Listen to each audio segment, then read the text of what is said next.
Hello hi అందరికీ welcome back to my channel Sravanthi Narla cooking recipes. ఈరోజు రాగి కేక్ని ఇంట్లోనే చేసుకుందాం. ఏ విధంగా ప్రిపేర్ చేసుకుందామో చూద్దాం. దీనికి కావాల్సిన ఇంగ్రీడియంట్స్: 1 కప్పు బెల్లము, 1 కప్పు పెరుగు, 1 కప్పు పాలు, 1 cup oil, 1 cup cocoa powder, 2 కప్పుల ragi powder, 1 spoon baking soda, కొద్దిగా సాల్ట్, ఫ్లేవర్ కోసం వెనిలా ఎసెన్స్, లేకపోతే స్కిప్ చేసి ఇలాచి పౌడర్ కూడా వేసుకోవచ్చు. ఇవి ఉంటే సరిపోతుంది.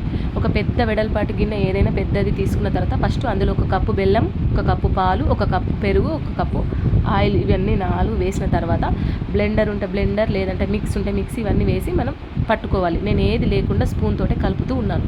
ఇందులో మాత్రం పాలు పోసే క్లిప్ అయితే మిస్ అయింది, ప్లీజ్ క్షమించండి. ఈ విధంగా బెల్లం కరిగేంత వరకు మంచిగా కలుపుకోవాలి.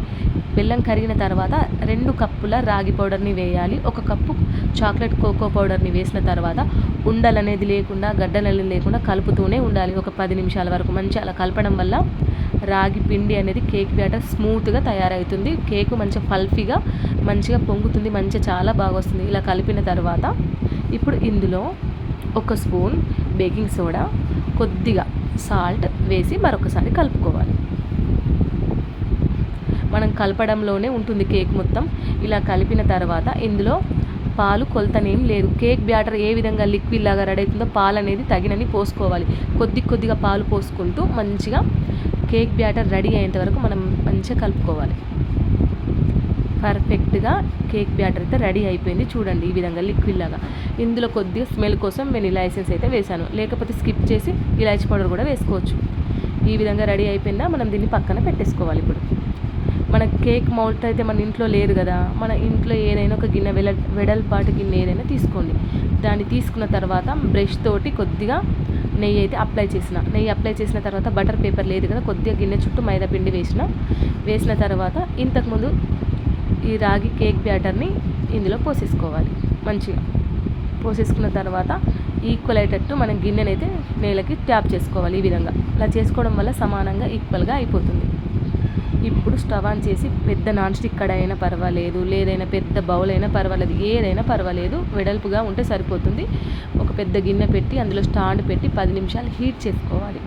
హీట్ చేసుకున్న తర్వాత ఈ రాగి కేక్ బ్యాటర్ని అందులో పెట్టేసి దాని మీద నుంచి మూత పెట్టేసి 45 మినిట్స్ లో ఫ్లేమ్లో కేక్ని మంచిగా బేక్ చేసుకోవాలి. ఇలా బేక్ చేసుకోవడం వల్ల పర్ఫెక్ట్గా కేకు పైకి పొంగి పల్పీగా, జ్యూసీగా, మెత్తగా, సాఫ్ట్గా పొంగుతూ కేక్ అయితే వచ్చింది మాకైతే.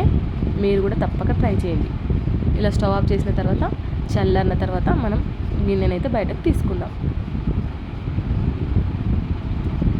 రాగి కేక్ హెల్త్ కూడా చాలా మంచిదే. అన్నీ మన ఇంట్లో ఉన్న ఐటమ్సే కాబట్టి చిన్నపిల్లలు, పెద్ద వాళ్ళు అని తేడా లేకుండా ఎవరైనా తినొచ్చు. మనం ఎప్పుడు పడితే మనకు ఎప్పుడు తినాలనిపిస్తే అప్పుడు ఇంట్లోనే ఈ విధంగా రెడీ చేసుకోవచ్చు. చల్లారిన తర్వాత మీకు నచ్చిన షేప్లో ఈ విధంగా ముక్కలు అయితే కట్ చేసుకొని మీ ఫ్యామిలీ మెంబర్స్కి మీరు ఇవ్వచ్చు. మాకైతే పర్ఫెక్ట్గా చాలా మెత్తగా వచ్చింది. చూడండి, ఈ విధంగా మీరు కూడా తప్పక ట్రై చేయండి. ఈ కేక్ మీకు ఏ విధంగా వచ్చిందో నాకు కామెంట్ రూపంలో కామెంట్ చేసి చెప్పండి. నా వీడియో కనుక మీకు నచ్చినట్టయితే లైక్ చేయండి, షేర్ చేయండి, కామెంట్ చేయండి. ప్లీజ్ సబ్స్క్రైబ్ మాత్రం మర్చిపోకండి. Bye bye. ఎంతో టేస్టీగా home made ragi cake ready.